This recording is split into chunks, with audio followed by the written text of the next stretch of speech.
Hey guys, welcome to the Funhouse. I have actually bought Company of Heroes 2. The previous videos that you may have seen in the playlist are previous videos. They're from Free Weekend. So they had Free Weekend and I got to try it out and I really liked it, so I ended up buying it. That was some time ago, the Free Weekend, and I bought this, I don't know, a couple weeks ago, so now I'm trying to get to it. So many games, it's hard to get to everything. But I wanted to check out this tutorial videos. I didn't get to look at them before. Since it was a free weekend, I was rushing just to get gameplay in. And so here, let's start with this one. This is a building construction. There's a few of them. Let's see, and they're not very long, but I think it's interesting to see. Your pioneers are experts at building structures and defenses. Soviet forces are supported by their combat engineers. In addition, some infantry squads can also build defenses and other structures.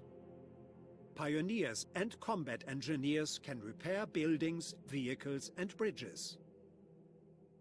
Build menus can be found on the command panel of the unit. There are two types: production buildings and field defenses. Production buildings will be able to order in the soldiers and vehicles that comprise your army. Field defenses prevent the enemy from moving freely around the battlefield. Order your pioneers to build a structure from the list. Not all areas of the map will support the construction of a building. While the building is selected, if you want to cancel the order, simply right-click anywhere and it will cancel the selection. To confirm the order, simply left-click on a valid territory, and the squad will move to begin construction.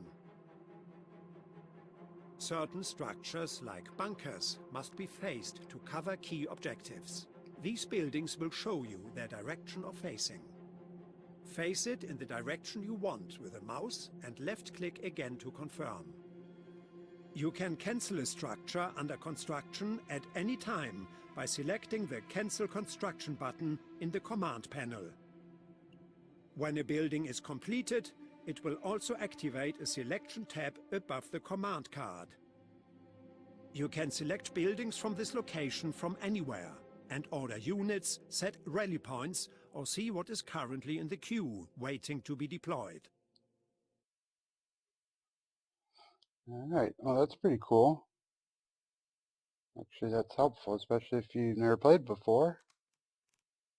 Spawning. When you require additional military forces, select from the appropriate base structure and select the forces you wish to deploy.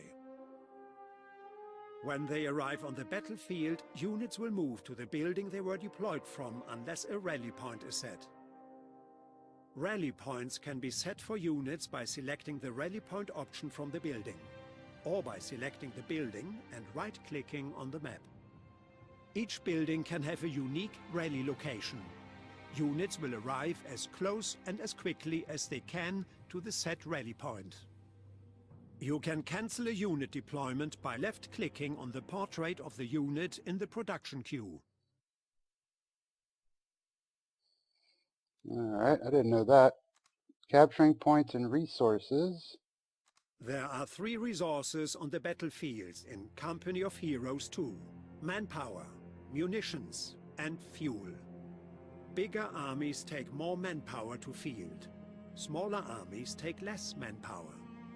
As your army gets larger, your manpower rate slows due to upkeep. If you lose large numbers of forces, your manpower rate increases.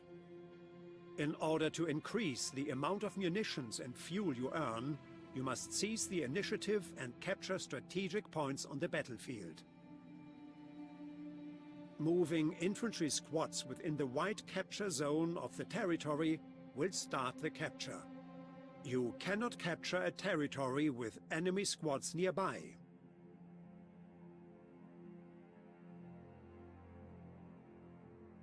You must remain vigilant and ensure the territory is connected to your base. If the territory is not connected, then the territory will flash on the minimap. By constructing fuel and munitions caches on your territory points, you can increase your resource rates even further and force the enemy to destroy the cache before they can capture the territory. Use your pioneers to build caches and watch for Soviet combat engineers attempting the same thing. Alright. Abilities. Your forces and your enemy can perform a large number of actions on the battlefield, from throwing grenades to dropping barrages of artillery on concentrations of enemy forces. Many of these abilities necessitate certain prerequisites, such as a munitions cost to activate, or that a specific building be constructed. The ability itself will make clear its requirements. There are also a variety of ability types. Some abilities require you to set a target, while others are timed. Toggled abilities give you the option of ordering the unit into one of two states. Abilities like this grenade attack are triggered by activating the ability and targeting a unit or an area. All timed abilities have an active duration, and when the duration of the ability runs out, the ability is deactivated and begins a recharge. Toggle abilities are triggered by activating and deactivating the ability. Alright. See, team weapons. Team weapons are capable of inflicting very high levels of damage on infantry and armored vehicles. Weapons like heavy machine guns, mortars and anti-tank guns need a crew to operate and can only attack enemy units that are within their arc of fire. If your team weapon is under fire and at risk of being destroyed, you could retreat, but note that anti-tank guns are so large that they cannot retreat at all. When a team weapon crew withdraws or is killed, the weapon is dropped on the field. The weapon can then be recrewed by an infantry squad by right-clicking on the weapon. The Soviets can maintain their weapon teams at full fighting strength by merging conscripts with a team weapon squad, as losses are taken. This makes them durable fighting units. That's cool. I remember that. Okay, suppression and retreat. Heavy machine guns and aircraft strafing runs can suppress and pin troops, preventing them from advancing. These weapons include the German MG-42 and the Soviet Maxim heavy machine guns. When suppressed, the squad will go to a prone position to minimize their profile. They will be protected, reasonably but not for long. If your squads are no longer under fire, the suppressed troops will eventually come out of suppression and be ready for full combat. Also, it is very important to note that suppressed squads make it far easier for other squads nearby to be suppressed. Machine guns can cover large areas, so keep your squads reasonably spread out. A single machine gun can suppress many infantry squads. If you allow your suppressed squads to stay suppressed for too long, they will become pinned. Pinned squads will not be able to move, fire, or capture points. But unless you can respond quickly, either by killing the enemy machine gun with another squad, or blocking their line of sight with smoke to break contact, the best course of action is to fall back or retreat. Retreating is not an admission of failure. It is a way to keep your highly trained and veteran troops alive. Retreating squads will take the shortest path back to headquarters, and because they are moving quickly, they are far harder to hit. Squads reduced in strength can be quickly reinforced at the headquarters and sent back into battle. Oh, that's cool. Okay, range and combined arms. A smart commander knows two key factors about the battlefield. They must know the effect of range and movement on combat. And they must know how to utilize strong mixes of units to create effective tactical forces. Weapons are less accurate at long ranges, but long-range weapons like rifles still have an advantage over short-range weapons like submachine guns. Closing the combat range will increase the rate of fire and accuracy of infantry weapons, making close-ranged combat more lethal. Submachine guns excel at close-range combat. However, you have to be careful when closing ground on the enemy. Combined Arms is about finding versatile sets of weapons that work well in attack or defense against a variety of threats. Combined Arms tactics are usually built around 2 to 3 different types of anti-infantry or anti-tank weapons. Mixing a heavy machine gun and a mortar is an effective tactic. The machine gun can suppress the infantry, and the mortars, which typically have a difficult time hitting moving units, can easily target the suppressed infantry.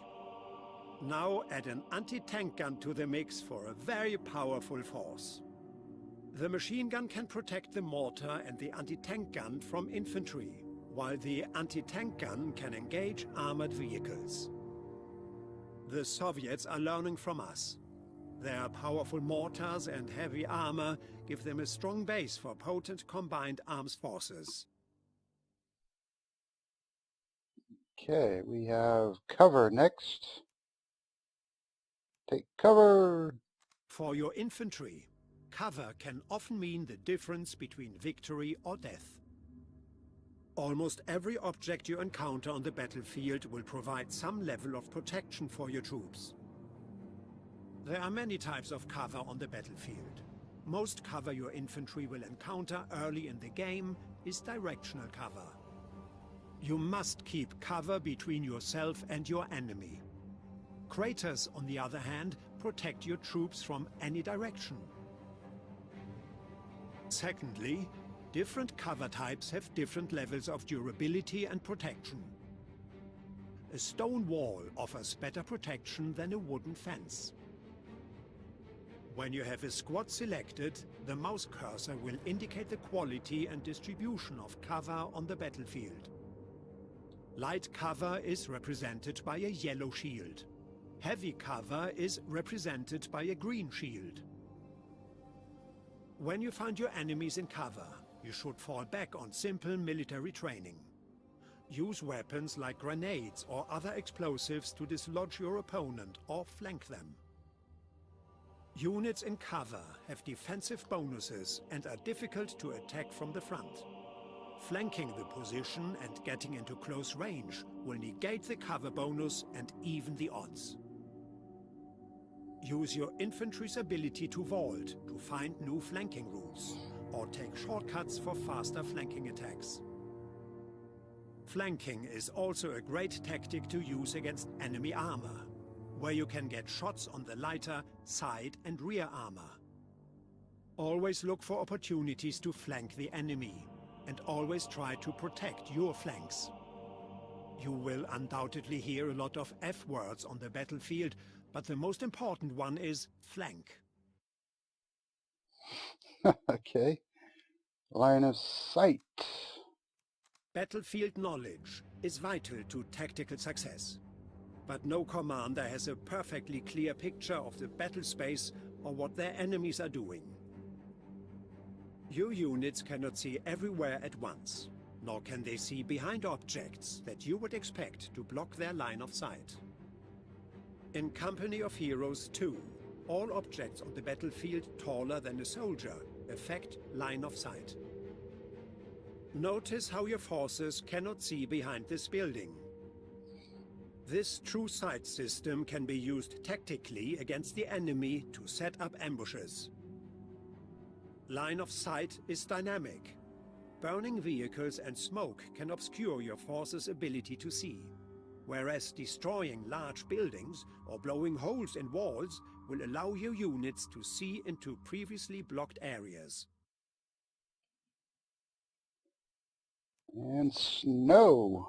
Snow. Our Cool. soldiers faced temperatures below -40 on their drive to Moscow, and few human beings can operate effectively in those temperatures. Oh, this is important. Yeah, I remember this. Unless you prepare for the arrival of General Winter, your soldiers will suffer for your failures and die of exposure. In the open, your troops will suffer from the effects of cold. They will slow down and eventually die. Watch your troops for their current state. A blue thermometer indicates freezing. A red indicates warming. You can protect your troops more fully by garrisoning buildings, moving your troops in half-track personnel carriers, or by building fires with your pioneers. The Soviets will likely attempt the same. Even the Russians don't enjoy -40, regardless of what they say. But it gets better, or worse perhaps. Blizzards and strong winds can increase your exposure, causing your troops to freeze faster. Certain abilities like airstrikes will be unavailable in blizzards, so you might take advantage of the bad weather to seize ground. Just be sure when you are attacking that you pay attention to ice you encounter. Ice can be damaged by the passage of your tanks and vehicles and destroyed by heavy weapons, such as mortars, anti-tank guns and artillery, sending unlucky units to a hypothermic death. Watch for deep snow around the battlefield. Cross it if you must, but be aware that it will slow your troops. Even vehicles will find their movements somewhat slowed by deep snow, although not to the extent of infantry. Finally, both infantry and vehicles will leave tracks in deep snow that will be visible to other combatants. All right, so that ends all those videos. Let's look at game tips.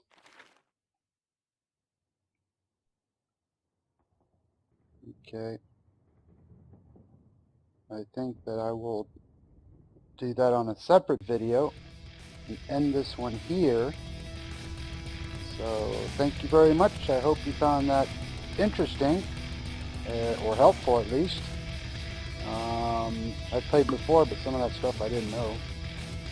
And anyway, thank you very much, and we'll see you on the next one. Subscribe if you haven't.